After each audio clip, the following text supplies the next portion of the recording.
Olá, meus queridos irmãos, minhas queridas irmãs. Uma alegria iniciarmos mais uma vez o nosso programa Testemunho de Fé, que é o Padre Paulo Ricardo, e quero refletir com vocês a respeito da liturgia e do Evangelho que a Igreja proclama neste 33º domingo do tempo comum. Nós estamos aí no fim do ano litúrgico e, como sempre, a Igreja começa a refletir a respeito do fim dos tempos. O Evangelho desse domingo é de São Marcos, capítulo 13, versículos de 24 a 32. Bom, eu gostaria de dividir essa reflexão em duas partes. Primeiro, aquilo que é o ensino, a doutrina da Igreja a respeito do fim dos tempos, mas depois uma segunda parte em que a gente aplicasse isso para a nossa vida real e concreta. Por quê? Porque senão a gente vai ficar aqui falando do fim dos tempos, e a tendência das pessoas, quando a gente fala dos fim dos tempos, é ou desesperar, de achar que, nossa, o mundo está acabando, né? Ou então ficar numa futurologia, numa tentativa de adivinhar as coisas, o que vai acontecer, o que vai deixar de acontecer. E Jesus não pretende, né, nos ensinar nenhuma dessas duas coisas. Né? Jesus primeiro quer nos ensinar uma total confiança. O Evangelho de São Lucas, quando fala do fim dos tempos, Jesus diz assim: quando vocês ouvirem falar dessas coisas, erguei vossas cabeças, porque a vossa libertação está próxima. Ou seja, o ensinamento da Igreja sobre o fim dos tempos é exatamente para aumentar a nossa esperança, né? Para saber qual é a esperança que nos aguarda, o que é que nós realmente podemos esperar e que auxílios divinos nós podemos ter para alcançar essa esperança. Pois bem, então essa é a primeira coisa. Jesus não quer deixar ninguém desesperado e ao mesmo tempo Jesus também não quer dar um mapa. A Bíblia não é horóscopo, a Bíblia não é futurologia. Então, para não ficar somente na doutrina daquilo que é o fim dos tempos, eu gostaria, num segundo momento, então, na segunda parte, de aplicar isso para a nossa vida. Aplicar isso concretamente para a nossa escatologia pessoal, ou seja, a nossa morte e a nossa vida, o nosso dia a dia. Então, olhando para a história, a grande história da Igreja e da humanidade, olhamos também para a nossa história pessoal, nossa história privada. Ok? Então vamos lá. Bom, primeiro, o que é que a Igreja crê a respeito do fim dos tempos? A Igreja crê, e isso daqui é a firme fé da Igreja de 2000 anos, a Igreja crê que este mundo aqui não é para sempre. Então, haverá o fim deste mundo, né? Este mundo, tal qual nós o conhecemos, ele terá um ponto final. Jesus não quer nos dar nenhuma data com relação a isso. O próprio Evangelho desse domingo diz, né, quanto àquele dia e hora, ninguém sabe, nem os anjos do céu, nem o Filho, mas somente o Pai. Pronto e acabou.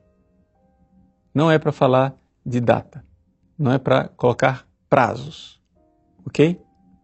No entanto, apesar de nós não termos prazos, não sabemos quando vai ser o fim dos tempos, todas as gerações cristãs devem viver essa realidade, porque nós sabemos que nós passaremos. Eu pessoalmente passarei. Eu posso não estar no fim dos tempos da história da humanidade, mas eu estarei no fim dos tempos da minha história. Eu vou acabar. Então, aqui é a frase que Jesus nos coloca: essa geração não passará até que tudo isso aconteça. Então existe essa contradição. É claro que aqui no contexto específico de São Marcos, Jesus está falando da destruição do Templo de Jerusalém, né? Essa geração não passará até que tudo isso aconteça. Não está falando do fim do mundo, nessa frase específica. Mas, em todos os casos, para nós serve essa aplicação, ou seja, haverá um fim dos tempos para nós, pessoalmente. Então, aqui marcamos já um ponto firme, uma coluna para a gente crer. Esse mundo não é para sempre. Esse mundo é passageiro. Deus não fez esse mundo para ser definitivo. Né? O que não quer dizer que ele não seja importante, que ele não seja bom, que ele não seja bonito, e não quer dizer que ele seja descartável. Esse mundo aqui é muito bom, muito sério, nós precisamos cuidar, né, desta casa que Deus nos deu, mas nós sabemos que essas coisas passarão. E, antes que aconteça o fim dos tempos, haverá sim uma grande tribulação. É disso que o Evangelho de São Marcos estava tratando nos versículos anteriores e coloca um pouquinho no início da passagem desse domingo. Ele diz assim: naqueles dias, depois da grande tribulação. Ou seja, vai haver uma grande tribulação. E essa grande tribulação é uma tribulação, é a provação derradeira da igreja. Isso daí é uma visão pessimista, milenarista, sei lá o quê. Não, essa é a visão católica, essa é a fé católica, isso está no catecismo da Igreja Católica. Vai lá e lê no número 675 do catecismo. Está lá, a provação derradeira da igreja. Eu vou ler o catecismo para ninguém ficar achando que é coisa da minha cabeça, né? Então, como eu disse, primeira parte do programa, eu quero simplesmente expor o dogma da igreja. Segunda parte do programa, a gente aplica isso para a nossa vida no dia a dia. Vou ler o catecismo. Antes do advento de Cristo, a igreja deve passar por uma provação final que abalará a fé de muitos crentes. Então veja, vai haver uma grande tribulação que vai realmente abalar a fé de muitos crentes. Continuo lendo. A perseguição que acompanha a peregrinação dela na terra, ou seja, a peregrinação da igreja, desvendará o mistério da iniquidade sob a forma de uma impostura religiosa que há de trazer aos homens uma solução aparente aos seus problemas à custa da apostasia da verdade. A impostura religiosa suprema é a do anticristo, isto é, a de um pseudo-messianismo em que o homem glorifica a si mesmo em lugar de Deus e de seu Messias, que veio na carne. Veja, o catecismo está dizendo com toda clareza, vai ter tribulação, vai ter provação da igreja. O Evangelho de São Marcos nos transmite isso naquela cena inicial. Naqueles dias depois da grande tribulação, o sol vai se escurecer. O que é o sol que se escurece? Quer dizer que Jesus, que é o sol, já não vai ser mais visto pela maior parte das pessoas. De alguma forma, a presença de Jesus vai se ocultar. Somente um pequeno grupo de pessoas vão continuar fiéis. Na humanidade, a humanidade vai viver como se Cristo não existisse, não tivesse vindo. Como Jesus. Jesus perdeu seu brilho. Então o sol vai se escurecer e a lua não brilhará mais. Ou seja, também a igreja vai perder a sua luminosidade diante do mundo, da sociedade. O sol é Cristo, a lua é a igreja. E as estrelas começarão a cair do céu. E as forças do céu serão abaladas. Isso daí quer dizer o quê? Isso quer dizer que as estrelas são as pessoas que têm fé.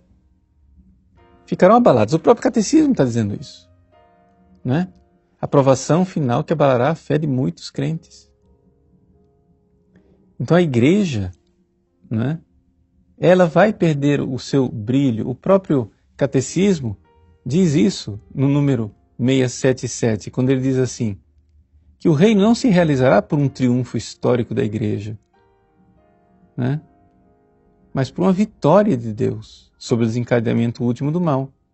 Isso quer dizer que a igreja seguirá o seu Senhor em sua morte e ressurreição.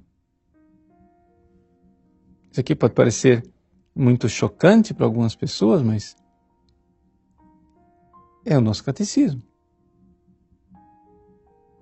Então tudo isso vai acontecer no fim dos tempos. Quando isso vai acontecer, padre? Resposta: nós não sabemos. Ao mesmo tempo, sabemos que acontecerá no nosso tempo. Como assim? Bom, veja, o próprio catecismo responde isso daqui. O catecismo diz assim, no número 676, que toda vez que no mundo se apresenta essa pretensão de tomar o lugar de Deus, de tomar o lugar do Messias, tomar o lugar de Cristo, acontece essa impostura do anticristo, né? Então, o que acontece? Essa realidade, ela se repete na história, mesmo que não seja a derradeira, mesmo que não seja o último. Não é ainda o fim dos tempos, mas ao longo da história da igreja, várias vezes, isso vai se ensaiando. Vai se ensaiando essa realidade, né? De o homem que vai tomando o lugar de Deus.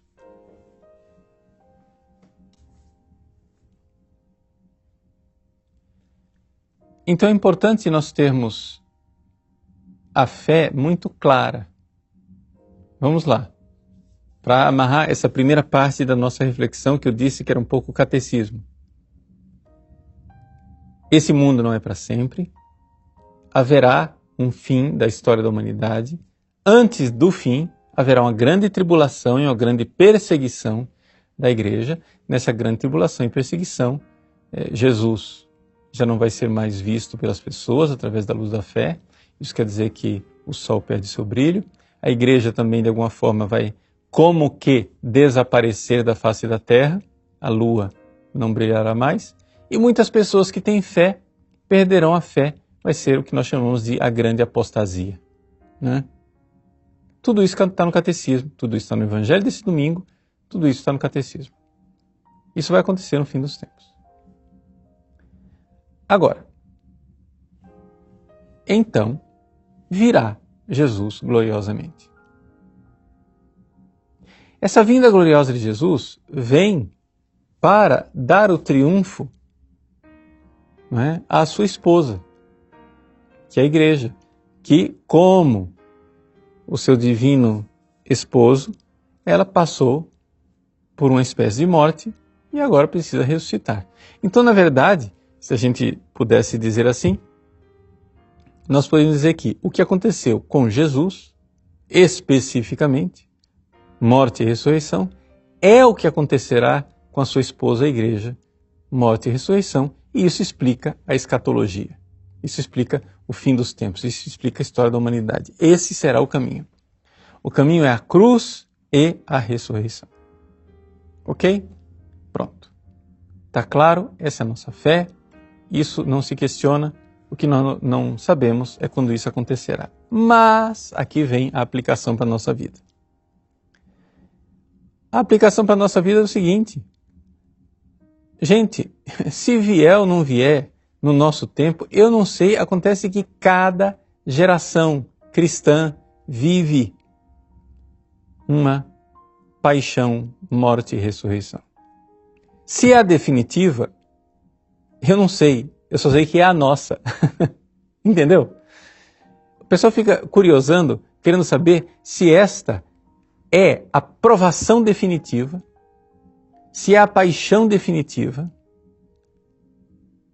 porque virá a ressurreição definitiva. Ora, eu não sei se é a definitiva. O fato é o seguinte, eu sei que é a nossa. Nós também, hoje, homens e mulheres do século XXI, estamos vivendo a provação da igreja. Se é a derradeira, gente, eu não sei. Eu sei que é uma aprovação da igreja. Eu sei que o catecismo diz que essa impostura, essa briga do anticristo, né, ela acontece em cada geração. Toda vez que, ao longo da história, os seres humanos querem tomar o lugar de Deus. E isso nós não temos dúvida. Isso daí, acho que você não precisa nem ter fé para enxergar isso. Basta abrir o olho. Você olha ao seu redor e o que é que você vê? Você vê as pessoas querendo tomar o lugar de Deus. Em tudo quanto é coisa. Não é? As pessoas dizem com toda clareza, né, que Deus errou fazendo o mundo. Você vê, por exemplo, essa coisa de ideologia de gênero. De chegar e dizer que nós não podemos ser escravos do sexo com o qual nascemos.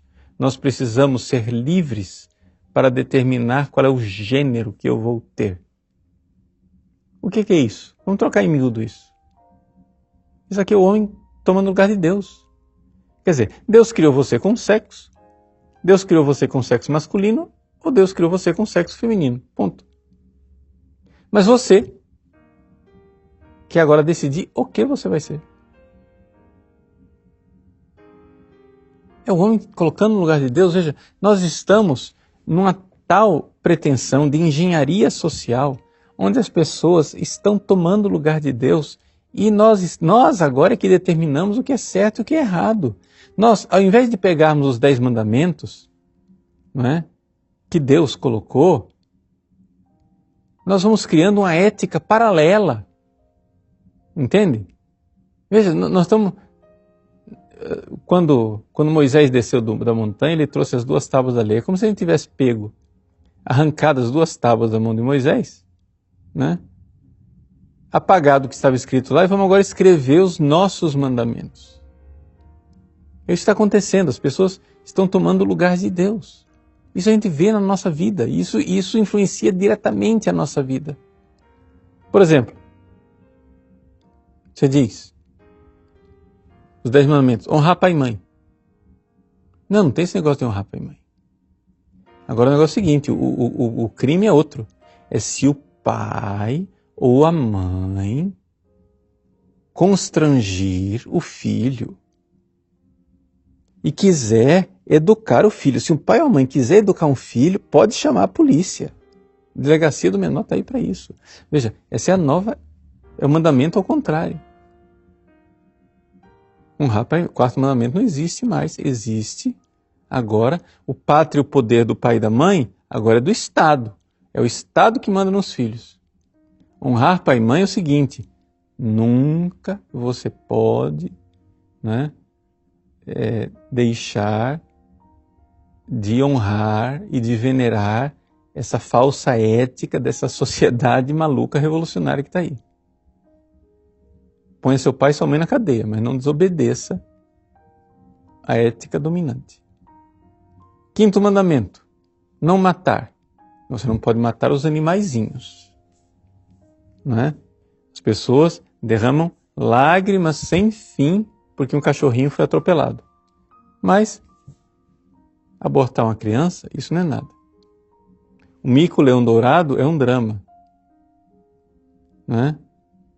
Os genocídios dos seres humanos nas clínicas de aborto, isso não é absolutamente nada. Veja, a gente cria uma nova ética, uma ética paralela. Nós tomamos o lugar de Deus, estamos corrigindo a ética de Deus. Não é? Não roubar.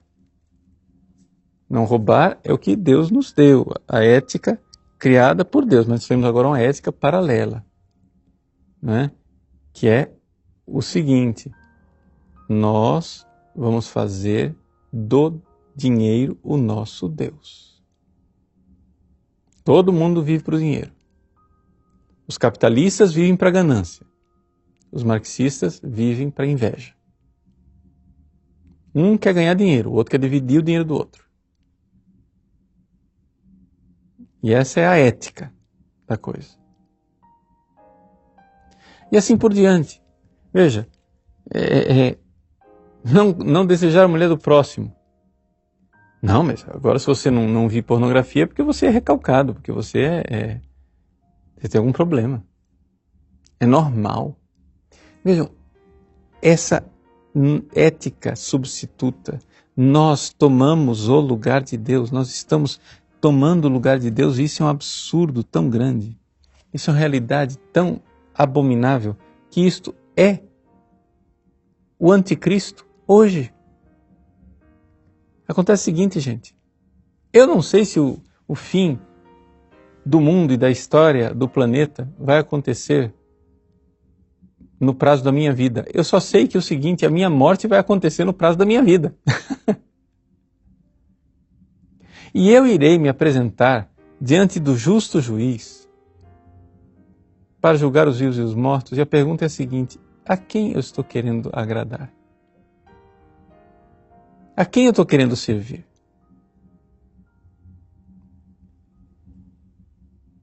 Por que é que nós insistimos nessa loucura de fazer desta vida a fonte da nossa felicidade quando nós sabemos que isso não vai acontecer? Gente, para você enxergar que essa vida não te dará a felicidade perfeita, você não precisa ter fé, você só precisa parar de ser besta e abrir o olho, enxergar, ver, olha os sinais dos tempos, olha a figueira de Jesus. Aprenda com a figueira, olha os ramos dela.